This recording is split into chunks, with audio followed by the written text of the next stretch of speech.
Halo semuanya, selamat datang di video pembelajaran hari ini. Saya Sesya Novia dari kelas A9, Program Studi Manajemen Informatika dengan NIM MI 0124250058 Institut Citra Buana Indonesia.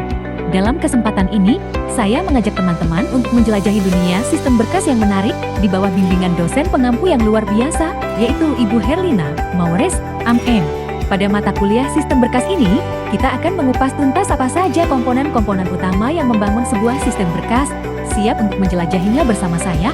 Yuk, kita mulai! Pertama, file yang pertama dan paling fundamental adalah file.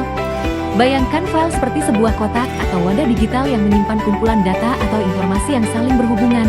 Setiap kali Anda menyimpan dokumen, foto, atau program di komputer, Anda sebenarnya sedang membuat sebuah file. File inilah unit dasar penyimpanan data dalam sistem berkas. Kedua, record selanjutnya, kita punya record. Dalam sebuah file, data biasanya tidak berdiri sendiri, melainkan tersusun dalam bentuk record. Record adalah kumpulan field atau item data yang saling berkaitan dan merepresentasikan satu entitas lengkap. Misalnya, dalam sebuah file data karyawan, satu record bisa berisi semua informasi tentang satu karyawan, seperti nama, alamat, dan gaji. Ketiga, field dari record. Kita turun lagi ke field. Field adalah unit data terkecil yang memiliki arti atau makna tertentu. Jika record adalah satu baris data karyawan, maka field adalah setiap kolomnya, seperti nama karyawan, NIP, atau jabatan. Setiap field menyimpan satu jenis informasi spesifik. Keempat, transaksi. Kemudian ada transaksi.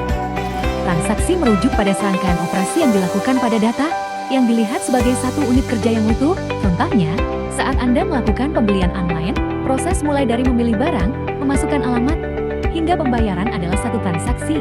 Sistem berkas harus memastikan bahwa transaksi ini berhasil diselesaikan atau dibatalkan sepenuhnya untuk menjaga integritas data.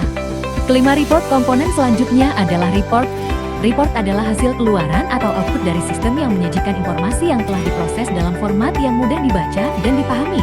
Laporan ini bisa berupa tabel, grafik, atau teks naratif yang bertujuan untuk membantu pengambilan keputusan atau sekadar memberikan informasi penting. Keenam, work file. Kita juga mengenal work file. Ini adalah file sementara yang digunakan oleh program untuk menyimpan data selama proses pengolahan. Setelah proses selesai, work file ini biasanya akan dihapus. Mereka sangat berguna untuk menampung data antara tahapan proses yang berbeda tanpa harus menyimpan data secara permanen.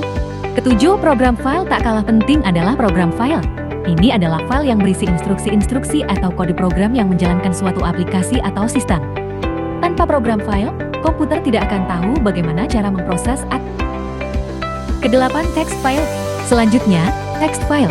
Seperti namanya, ini adalah file yang hanya berisi teks biasa, tanpa format khusus seperti warna, font, atau gambar. File-file ini sering digunakan untuk menyimpan konfigurasi, log, atau catatan sederhana. Kesembilan, key. Kemudian ada key. Key adalah satu atau beberapa field yang digunakan untuk mengidentifikasi sebuah record secara unik atau untuk mengurutkan data. Misalnya, nomor induk karyawan NIK bisa menjadi key untuk mengidentifikasi setiap karyawan secara spesifik. Kesepuluh, media penyimpanan. Dan yang terakhir, media penyimpanan. Ini adalah perangkat fisik atau non-fisik di mana file-file dan data disimpan secara permanen atau sementara. Contohnya seperti hard disk drive, solid state drive, USB flash drive, atau bahkan penyimpanan cloud. Mereka adalah rumah bagi semua informasi digital kita. Nah, itu dia 10 komponen utama dalam sebuah sistem berkas. Memahami setiap komponen ini sangat penting untuk merancang dan mengelola sistem informasi yang efektif dan efisien. Terima kasih.